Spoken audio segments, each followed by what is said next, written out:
All right, so we got to get this on camera. This is unfortunate, but I get all the facts. I don't hide stuff. I put all the facts. This right here, this 2025 Jeep Wagoneer S EV that I've driven about 900 miles on has bricked out. What do you mean bricked out? It won't move. A bricked out car or just bricked car refers to a vehicle, especially an electric one, that's become completely non-functional, essentially as useful as a brick, due to severe electronic or software failure, like a corrupted ECU or a totally drained battery that locks the system. Total immobilization. The car is dead. It won't power on, start, or drive. It says service transmission. There's something wrong with it where I need to disconnect the 12-volt battery and leave it disconnected for 30 seconds and then reconnect it 30 seconds later. The reason why I bought a new car, so I wouldn't have to do stuff like that. This is brand new. It's never had an owner. Nobody's driven it as an owner except myself. And we are 2,900 miles in. That's how many miles it has on it. I've driven 900 of those miles and it does not drive. Stranded. Now I gotta get roadside assistance. If it wasn't for the scooters in the back, we'd be completely stranded. But we got two scooters in the back. They both go 60 miles an hour, so we're not stranded because these work. I know I heard rumors about it, but you know what? I like to find out. I like to learn from my own experience. Some people may call that dumb. I call it, I want to find out. I want to know the facts for myself. And it's a fact. This car really does shut off and shut down on you. There's a car right now. It did this out of nowhere. It's stuck on. I can't turn it off. Auto park not engaged. It says vehicle not in park, but it is. Look, I'm turning it. All of a sudden, service electric vehicle system. All right, this is not small stuff. This is stuff that's huge. I can't drive this car right now, and I'm in a different city. So adding context to this was about 20 days ago. This happened on November 15th. We got the problem solved 3.5 to 4 hours later. We had to have the roadside assistance come, and he didn't necessarily have the answer, but I happen to be an electrician, and my younger brother is also a low voltage tech, and we were able to figure out what needed to be done. So we had to tell pretty much the roadside assistance guy, hey, you need to jump the 12-volt battery in the back, which we removed that compartment ourselves. We had to figure out ourselves how to open the doors without the electric car on, because now you have to manually open everything. That was not necessarily easy, figuring it out on the fly. So if this ever happens to your Jeep Wagoneer EV, you may need to jump the 12-volt battery. It's located in the back rear right side if you're facing the front of the vehicle. The rear right side, there's a compartment that comes off. The guy who's with roadside assistance, he's going to need pretty much a little bit of your assistance to find out what's wrong. He's not going to come there and automatically know. At least ours didn't. He didn't come there and automatically know what to do. He wasn't like, hey, this happens all the time. I know exactly what to do. We had to tell him, like, the battery needs to be jumped from the 12-volt battery in the back.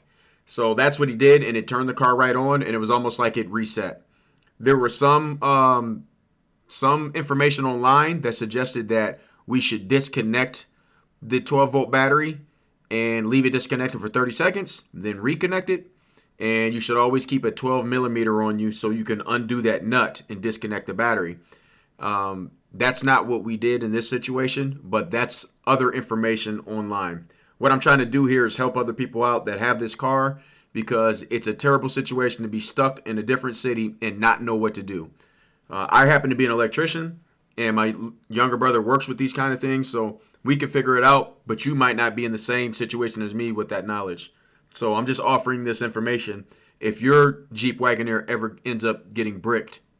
I know what you're thinking. Hey, Jarrell, you're an electrician. Why don't you do a bypass? Why don't you can make something that can bypass that, where the car automatically turns back on, and bypass that. Yes, I could, but I could also void my warranty. My warranty right now is in full effect. They should replace anything that's not functioning. So I won't be doing any of that kind of stuff until I figure out what the warranty is going to replace, what the warranty is going to fix. and any of the other stuff going on.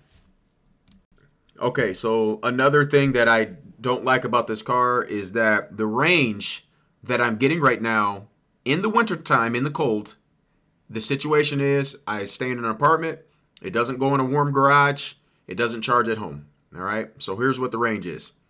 139 miles from 100% to zero. 139. I have read information where it says if a battery is below 80%, it should be replaced. So what percentage of the full battery's potential is 139 miles?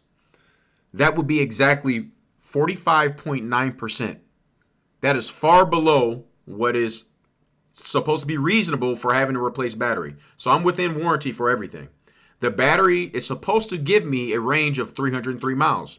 139 miles is only 45% of the total range I was promised.